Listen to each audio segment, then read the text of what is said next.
This is Rusty that I'm riding here. If you remember seeing in the previous video, I talked about him being very heavy on the front end, mainly his front left shoulder, really heavy. I spent a lot of time walking and lifting that shoulder up, doing some leg yields, a little bit of counter bends, and that's what I'm doing right here with him. Just asking him to kind of move his shoulders around and lift his shoulders.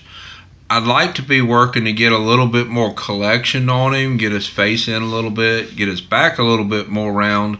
But at this point, we really don't have the muscle yet to do that. At this point, I've been working him, I think, about 2 weeks since he's come in.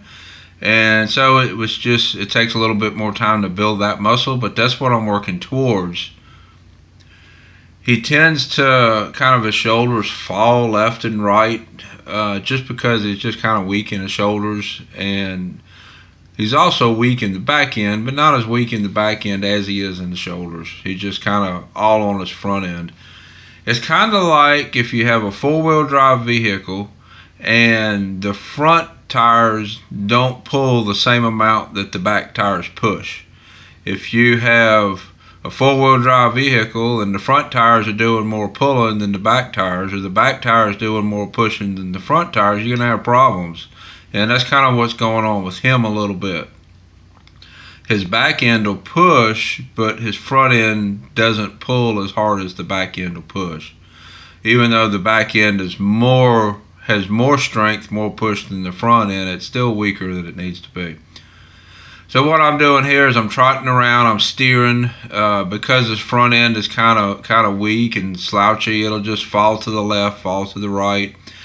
And if I trot around and he falls to the right, I'm going to steer left. If he falls to the left, I'm going to steer right.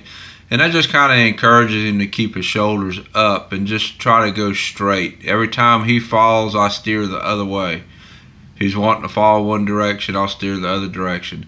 And this trot right here, I'm trying to get a fast trot. That's really good at building some muscle. It's really good at starting to connect the front end and the back end so that they work together. Like I said a minute ago, if the front end and the back end aren't putting in the same amount of work, then it's going to be harder to go at that fast trot. So that kind of encourages that fast trot a little bit. And that was a good example of him trying to canter off, but he cantered off in the front and the back end didn't keep up. That's why the back end had that little slip. Back end wasn't pushing as hard as the front end. Right there, he's kind of wanting to canter off, but the front end and back end just aren't quite equal. We're going to get that transition here in just a minute. I'm not doing a whole lot to like kick and make him lope. Really all I'm doing there is saying fast trot. And then when I feel the front end and the back end come together, then I go ahead and ask for the lope. And now what I'm doing here is I'm asking him to just continue in the lope, see what we can get, so that he can kind of get the feel of the front end and the back end working together. At one point, this horse was starved down a pretty good bit, and when he put weight back on, he's carrying a nice amount of weight, but there's really not much muscle there, and he's not really balanced. It's like when he put weight on, he just stood there. And he needs to move more, needs to move more muscle, or make more muscle, and that's what we're doing here. Canter a little bit. When it falls apart, then we'll trot some more. Right now, it's all about building that muscle. That was a pretty nice canter departure right there. I bumped with my legs, and he went on and cantered off. It's starting to come together a little bit. You see me kind of bounce off the wall once in a while. What I'm trying to do there when I turn into the wall and bounce off is to just kind of get his shoulders up and use that bounce to get a little bit of engagement in the back end. When I turn him into the wall, that uses the wall to help round his back, to get that collection for just a minute, get him in that frame. This is a lot longer canter here, starting to put it together. Typically, the trot builds muscle and the canter builds wind, but I need to do some cantering to get that muscle memory going. At this point, see right there, he just fell on that left shoulder.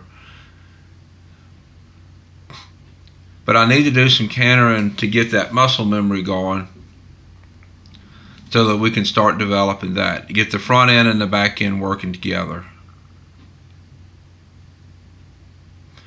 This horse has a really nice canter. He's bred to run. If I'm not mistaken, he's Corona Cartel bred. It's a nice bred running horse. But I really think it was that situation with him being starved down, and when he put weight back on, he put the weight on, it just not really in a good way to help him carry himself correctly. But we're going to help that here.